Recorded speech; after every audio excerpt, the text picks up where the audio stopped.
Genshin Impact has been a titan in the gacha gaming genre for many years now, ever since COVID when the game came out. And I would argue you could even rate Hoyo versus a AAA studio now equal to Call of Duty with just how much money they made off Genshin Impact. That's not true. They're not actually a AAA studio.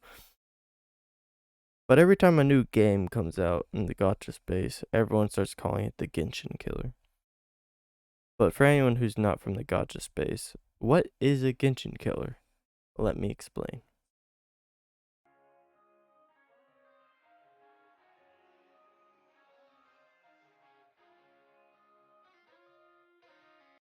Now, to explain what Genshin killer and what the term means, we gotta explain really, it's about what it's for, right?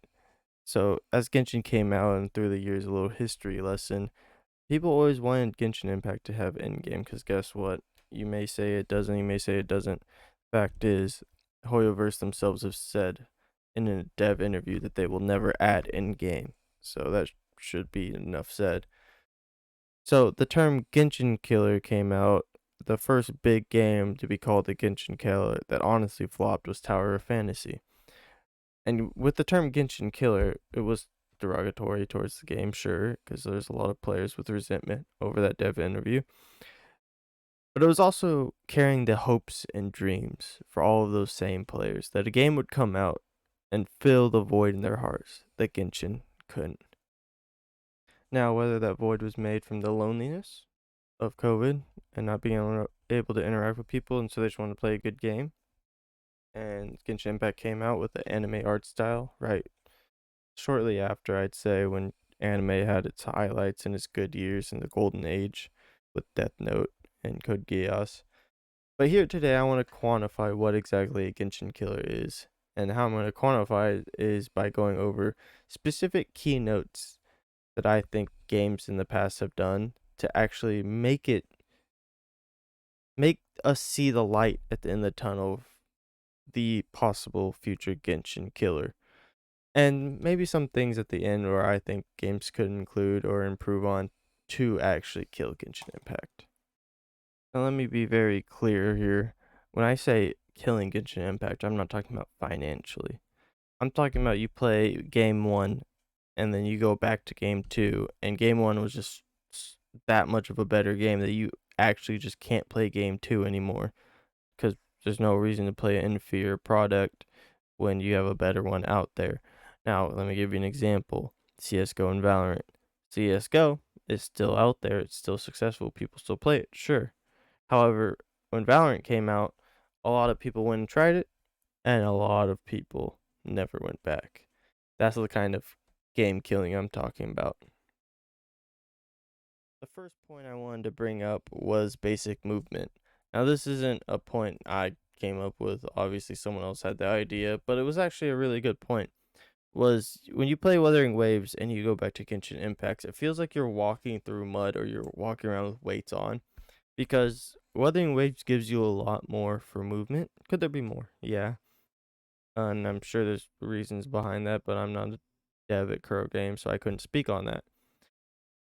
But they improved the movement in the most basic gameplay system, which most people may or may not think about, but it's just how you move around.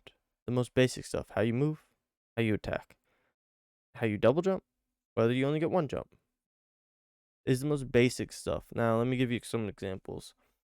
Uh, Wuthering Waves, you have a double jump. Believe it or not, you cannot double jump in what Genshin Impact. Wuthering Waves, you can run up walls. Genshin Impact, you have to climb very slowly.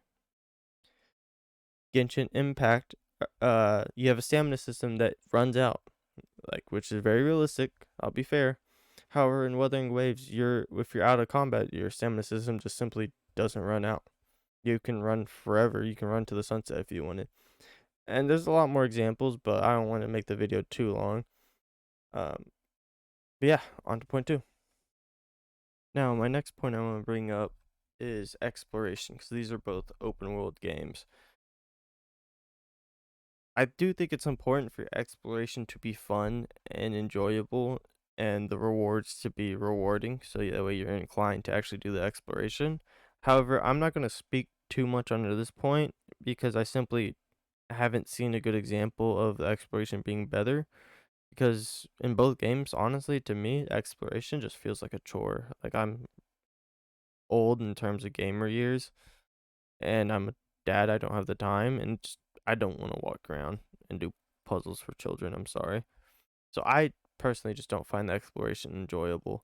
However, point three is a thing I think Kuro did that did salvage it for me to make me actually walk around and explore. And the third point is gear farming. So in Genshin Impact, you have your artifacts, right?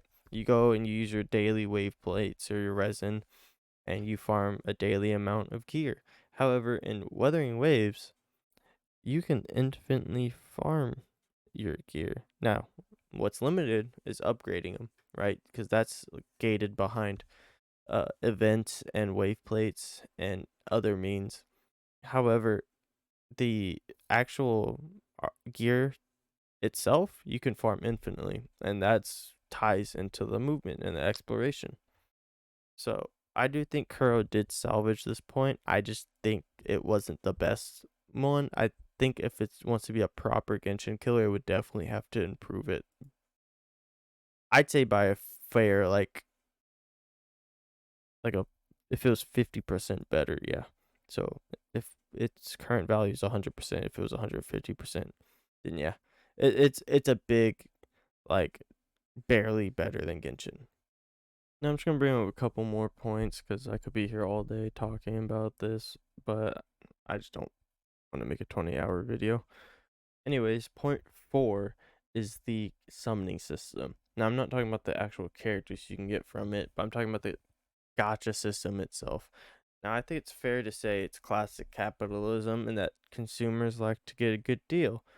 One, so that way they know their money is well spent, and two, so they don't feel cheated and they feel good at the end of the day about the money they spent. Now, what do I mean by this? Let's go through it. Wuthering Waves versus Genshin Impact.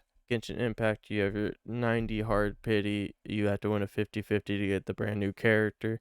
And the weapon banner, it used to basically be infinite. You could forever lose as many times as it took. They did hard cap it at losing 3 times till you get your guaranteed weapon. But how did Wuthering Waves improve it? Now, this one was a huge one, which definitely you could say it didn't, but it definitely did help when the game first started.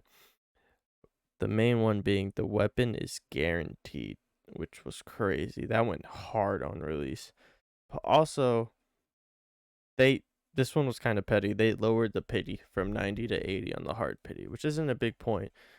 But at the end of the day, it's just classic capitalism at a finest. It's the same reason people make items 99 cents instead of rounding it up to the dollar at a store. So that way you, the consumer, feel better about yourself after making the purchase and that you may purchase another one. Now, this is my last point because I feel like I'm beating a dead horse at this point, is the art style and music.